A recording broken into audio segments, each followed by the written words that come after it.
Hello, welcome to Interfaith Connections. I am your host, Jackie Fuller.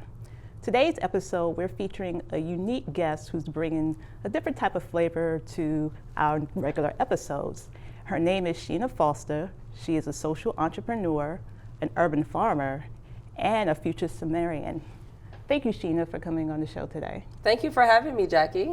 So for our audience, please tell us some background information about yourself. Oh, wow. Okay, thank you. So my name is Sheena Foster, as you mentioned earlier. I was born and raised in New Orleans, Louisiana. I've been here in DC for about 4 years, and I call myself tri-vocational. So I'm a social entrepreneur, an urban farmer, and a future seminarian. And these are all things that are just very important to me because they marry all the things that I'm passionate about: ecology, theology, and justice, and working with farmers and communities to make sure that people have access to food and that farmers are able to grow their crops and have crop protection and deal with the issues that they'll be facing and currently are facing due to climate change. Wow. So how did that inspire you? Is it your calling, or did you just see something that just came across and you thought that was interesting? How did you come upon this type of work? Oh, wow. So I guess it all kind of starts back to when I was a little kid. My parents were teenagers when I was born, and I was the first of four. Yes, and I had to think back that I have an extra sister. First of four children, and so very little money, but a lot of love, a lot of passion. And so my parents were always just looking for ways to support us. And my mom worked at Burger King, and my dad had various jobs. And one day he ended up taking a job at a country club called English Turn Golf and Country Club. And he got a job as a server. And if anyone's ever grown up poor before, you probably had like a very limited diet. You probably had food that was distributed from government subsidies or food stamps. And so those foods were enough to sustain you, but not necessarily the most healthy or had the most nutritional value. So when my dad got this job at a country club, I knew outside of just the income, one of the intents was for him to be able to get like healthy, whole, and nutritious foods to bring home. So after some sort of wedding or reception or whatever happened at the country club, my dad came home with a pan of food. And it was, when he pulled the lid off the pan, it was things I had never seen in my life. It was a lot of different vegetables. Now, I'll admit this, as a kid, I'm gonna be honest with you, I didn't know that vegetables came from trees. I thought they came out of a can because that's where I saw like the peas and the corn and all of that came from. So when he pulled back the lid, I saw all sorts of vegetables I had never seen in my life, like asparagus and Brussels sprouts and eggplant. And I was like, Dad, what is this? And he says, oh, it's white people's food. And I said, oh, okay, well, I tried it and I liked it. And that was kind of like put me on this path of like just really enjoying a plant-based diet. And as a kid, I didn't know anything about a plant-based diet, but I knew that the food tasted good. And it tasted better than the things that was a part of our usual kind of like cuisine or things that we had in my home. And so years later, I would spend time on a family farm where my mom grew up. And then as I transitioned into an adult, I was afforded an incredible opportunity to live in South Africa, where I did work with migrant workers in the farming sector on a banana and sugarcane farm and with tea farmers in Zimbabwe. And spending time harvesting tea and bananas and sugar really, banana and sugarcane really connected me more to the environment and to farmers and helping them understand their plight.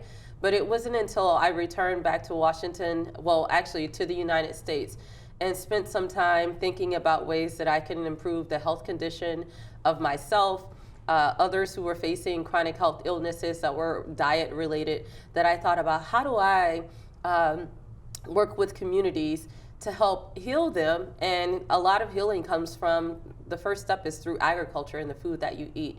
So for me, my passion is from crop to plate. Mm. Mm-hmm. So by you being an urban farmer, how does that work versus someone maybe who's in the Midwest or the middle part of America that has acres of land versus maybe in a more urban environment, that type of structure is very limited to grow crops? How How do you make those type of connections? Yeah, so that's a good question, Jackie. So people, and I just want to say that I pray for the farmers that are in the Midwest that have faced a lot of issues related to climate change, right? So as we think about like farming and agriculture, and we see things that are happening around the world, like flooding that's more intense, hurricanes that are more intense, tornadoes and wildfires, we have to think about the global food supply chain. And we have to think about like, where does our food come from and how are we gonna be self-sufficient and self-sustainable to ensure that no matter what's happening around the world, that we're able to have access to food, right? So urban farming is a practice that oftentimes people think that, oh, you know, it's something that's new. People have been doing urban farming for quite some time. If you've ever grown a tomato or a piece of basil in your kitchen, you've been doing urban farming. But now we're thinking about different ways where people can grow with or without soil, like growing aquaponically or hydroponically without any soil and just growing with water that has nutrients and supplements, or growing in a small container garden where you can grow up vertically so that you can prepare different foods that it's not necessarily going to feed your entire village, but it may be enough for you to be able to grow and make a nice healthy salad for you and your family. Okay. Because I think with some people, they may think, you see, like they have these gardens at the top of their roof, or yeah, like that's something all, on the balcony. Okay. Yeah, that's all a part of urban farming and urban gardening. So a lot of things are happening within the food system right now. Folks that are in certain areas around the world don't necessarily have access to food. Some people have to take multiple buses or multiple trains just to get to a grocery store nearby, especially in places like Washington, D.C., where we have low-income residents, mostly Black and brown communities that only have access to one or two grocery stores that are within transit, that are within their immediate vicinity to travel to. But that isn't necessarily always the best options for some folks, because not only do they have limited access to grocery stores to travel to, but sometimes the nutrient value, like I've gone to a few places and I've seen the things that are on the shelves, and it looks like it needs to be thrown in the trash. And so there are huge issues with food sovereignty and people having access to healthy, whole, and nutritious foods, and also preference as well, because I grew up in the South, and so there are certain things that I would prefer to eat. Especially if I didn't know what an eggplant was, there are certain things that are a part of my diet that I would prefer to eat and prepare it in a healthy way. It's interesting you mentioned that, because now I think of culture, depending on, like you say, you're from the South, so you have one style of like cooking recipes, maybe someone who's from New York, which is a totally like variety of different things you can make and have. So with your work, do you stress the importance of making sure people are eating healthy, whether they're in a place like New York versus a place like the South? As we know, some southern cuisines could be unhealthy if they're using a lot of salt and other ingredients. But how do you kind of make the transition with maybe that person in New York who has that busy life, who's just constantly eating out, and maybe that person who's in the South that's putting all this unhealthy, greasy sugar and all kind of sweeteners or whatever into their meals? How do you work with people in those kind of transition places? Because I'm thinking New York, maybe it's the urban farmer type, versus your cultural background being from the South, and you know how people like pigs and all that kind of things in their meals. Yeah, absolutely. So growing up in New Orleans, I'm sure you've heard of it. It's a small town in what we consider the boot down in Louisiana. And New Orleans is known for its amazing cuisine. And if you've talked to anyone who's ever been to New Orleans, they'll tell you they've had to adjust their belt buckle maybe once or twice during their visit, because the food is so amazing. And it's good, but it's not necessarily great. And that's one of the reasons why people have to adjust their belts, because the food doesn't necessarily have all the nutrients that you need in order to have a healthy diet. And so when we think about diet in the South and how people prepare their food, it has a lot to do with where people come from. And many people who migrated to New York also came down, were at some point residents in the South prior to the Great Migration, and people who were in the South were descendants of slaves. And the reason why we have a lot of the different soul foods and the things that people enjoy, such as like the pig's feet and the chicken feet and all the different scraps from the animals, is because those are the foods that we were allowed to eat after the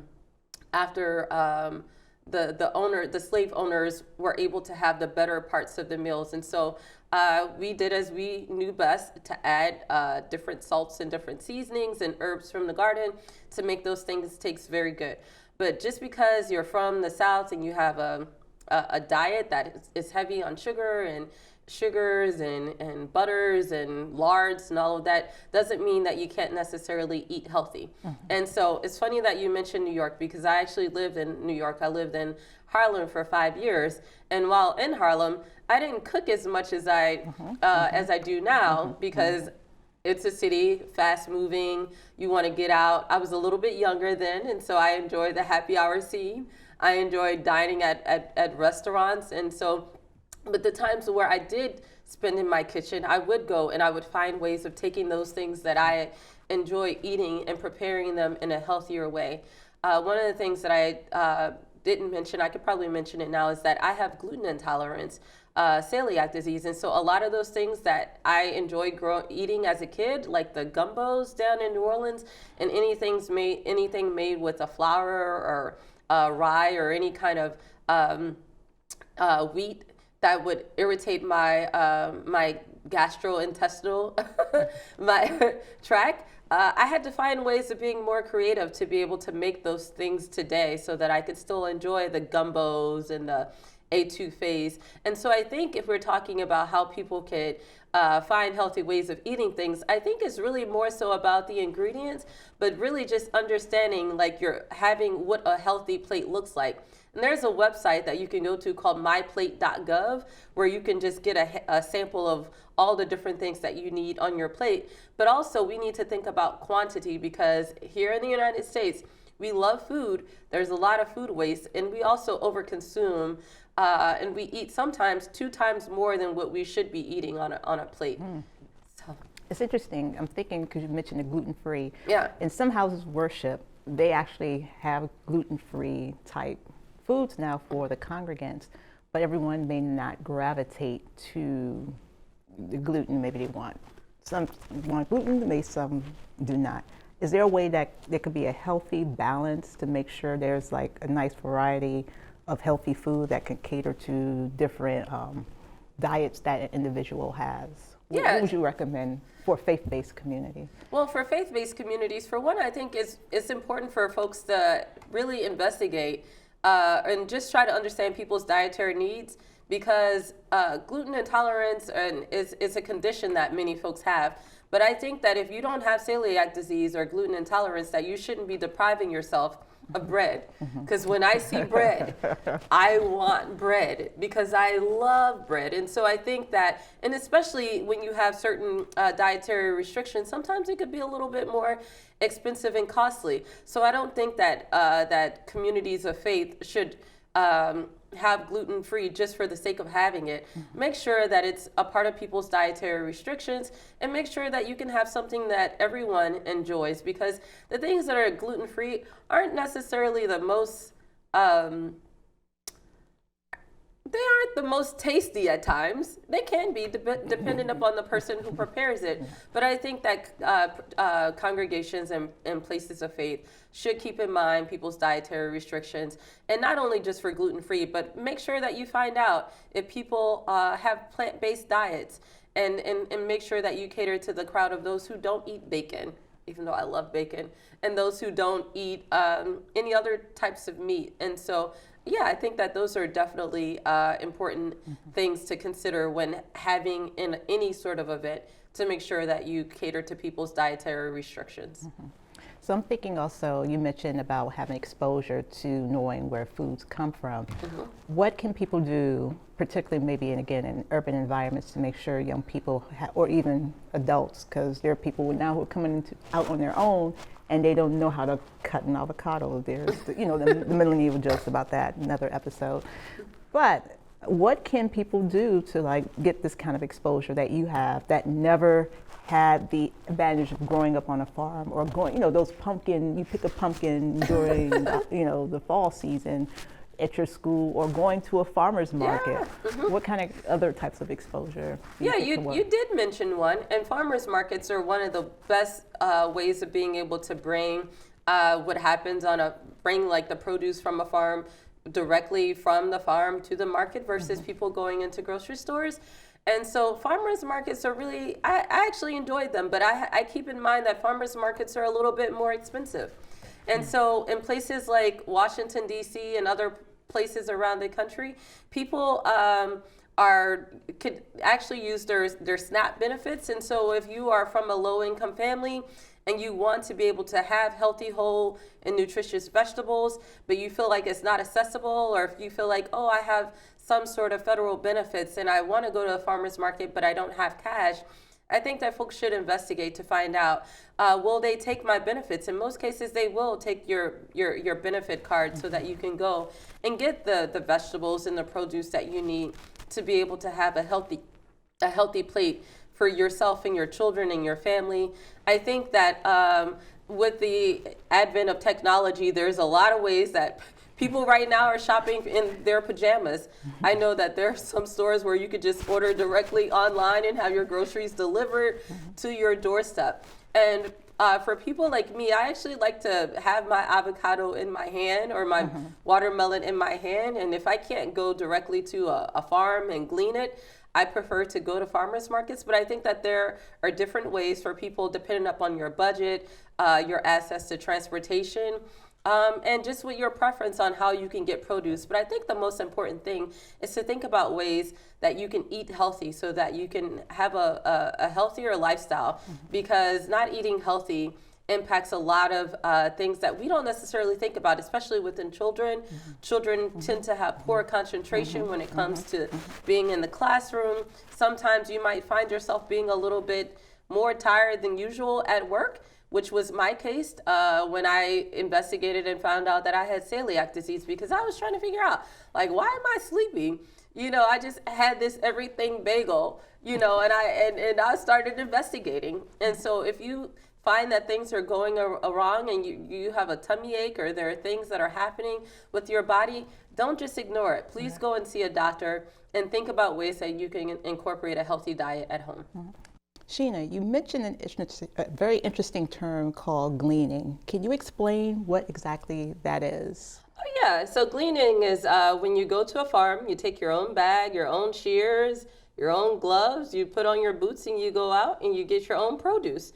And so that's something that a lot of Americans haven't experienced unless you spend some time on the farm. And typically gleaning happens when a farm is ready to put down cover crops. And so you'll glean, you'll get the last of the eggplant or the peppers or anything that's left just before the farm decides to go and put a tractor over it and put down some peas or hairy veg to protect the soil to create a cover crop to prepare for the next season. Oh, wow. Okay. Yeah. And so if you're interested, you should just probably Google gleaning, harvest, gleaning farms, and see when a local farm is having that opportunity. Sometimes it's open to the public, or if there's a cooperative or people who have a CSA, just figure it out and you can go. Farms, I know they actually enjoy it because it creates an opportunity for free labor. Every bit helps. Yes, absolutely, absolutely. Awesome. So the next chapter or part of your life is this entrepreneurial route you're going. Can you explain that for our audience? How's that going for you? Yeah, well, you know what? So entrepreneurship is not something that I'm new to. I've kind of had my little spurts of entrepreneurship throughout my life. About 7 years ago, I started a tea company where I used to make my own custom blends of loose leaf tea called Curiosities. And I had a lot of fun with that. I actually did a lot of tea education programs. I taught people the health benefits of tea. And so, and I've done a lot of just different events throughout the country related to tea. So this is something that I'm on a path to. When I think of entrepreneurship, I think of the difference between being a W-2 and a 1099 or just being self-employed, right? And so it definitely has its challenges, right? Because being an entrepreneur in the farming space, it's hard. It's hard work, right? But it's also, when you're committed to it, it's hard work, but it's heart work. And I think about like how my heart is in it and how it's important for me to like have my hands in the soil, and to be able to see myself growing as plants and crops are growing. And so there are a lot of things that you have to overcome when it comes to being a farmer. From the first, just really understanding soil health, irrigation. So it has its challenges. Oh gosh, yes. Yeah. But it also it has its rewards. And so one of the things that I'm really excited about is just being able to work with farmers around the world. This year I've been to 4 different countries. And that actually brought me up to 37. I've been to 37 countries total. And I really enjoy spending time with farmers around the world, going into farms and really just kind of understanding their needs and challenges. And so as a social entrepreneur, my next venture is really just finding ways of being able to connect farmers in need to individuals with talent so that folks could have an experience to be able to spend time on a farm, whether they're an accountant or a graphic designer, and find ways of being able to support farmers that are domestic and international to help them be able to get their crops on the global marketplace, or finding ways to just be able to solve problems around crop protection or irrigation or pest management. Yeah. Now, with all the work you've been doing, is there any interfaith component to your work, the spiritual side? Oh, geez, yeah, absolutely. A lot of everything, well, for one, I'm just spirit-led. So a lot of this work that I do is definitely led by the Spirit, but also working with churches and congregations around care of creation and environmental stewardship. So when I think about like just theology and eco-theology and eco-justice, it's how do I marry this passion for environmental stewardship and care of creation and thinking about food, right? Something that we all need. We all need food to live at the end of the day. Like some people have different jobs, but within agriculture, there will always be a demand for this. And this is, to me, it's sacred work.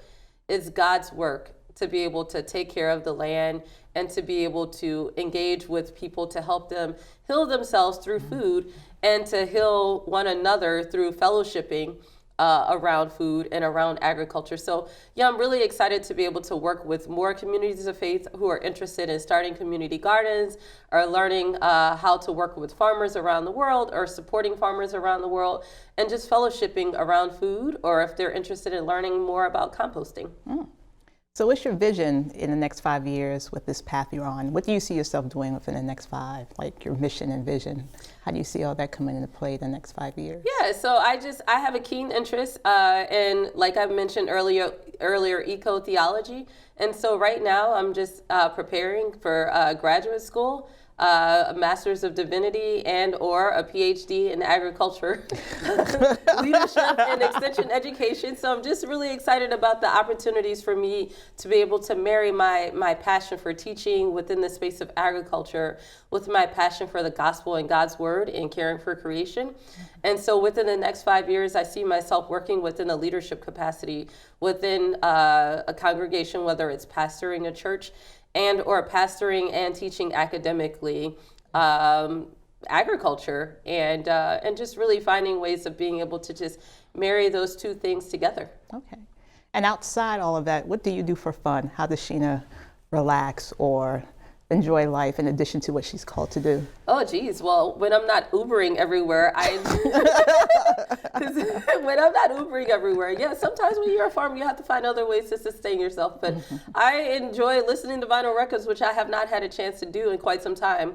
But I enjoy traveling. I love taking in cultural events. I love being in DC where there's free public lectures and free classical music and all sorts of just free things to do. The museums are just impeccable and amazing. So I enjoy spending time alone as an introvert, or wine and vinyl and just getting out and exploring the city. Mm-hmm. And are you farming right now? Do you have something locally you're doing? Oh, geez. So I'm at UDC, at the University of the District of Columbia, and their College of Agriculture, Urban Sustainability, and Environmental Sciences. And so I'm really excited about just some things that I'm doing within agriculture, and I'm going to be leading a tour with the DC Historical Society on November 24th. So. Oh, wow. Oh, geez. Oh, you're doing so much. I was just like curious. Yeah, like, it's a sustainable agriculture too. So I'm just really excited about like that, and I'll be going to a biodynamic farming conference in New York, and so I'm really excited to be able to learn about the cosmos as it relates to the spiritual components of agriculture and farming. I'm amazed because I'm like, who knew all this was going on? I mean, my knowledge of anything happening in the environment, it's always been in the environmental space and not in depth as in someone who's doing like the farming components that you are talking about. Most like climate change comes up and making sure farmers, have their needs and things like that. And then the policy things that come up, but to really hear you break down a lot of what you're doing is really amazing work. Definitely, I could tell us your calling. Yeah, thank you. Yeah, absolutely. So for our guests who want to contact you, keep in touch with you to find out what you're doing, what's the best way for them to do that? They could reach out to me via email at Foster, Foster, Sheena, Sheena @gmail.com. And I'm happy to chat with anyone and to break down dispel the myth that good food is white people's food. Good food is like it's for everybody. Good food is for everybody. Absolutely. Oh, thank you so much, Sheena, for being a guest on our show. We learned a lot. Thank you so much. Thank you for having me, Jackie. Oh, you're welcome. Absolutely. Okay. Thank you, the audience, for watching Interfaith Connections today. For more information about this program, go to our website at www.interfaithconnections.com. We are now on YouTube, Twitter, Instagram, and Facebook. So you can check us out on those platforms, like, share, and subscribe, and tell your friends about this program or anyone who's curious about the world's religions and the people who are engaged in this type of work. And again, thank you for watching the program. Take care. Bye-bye.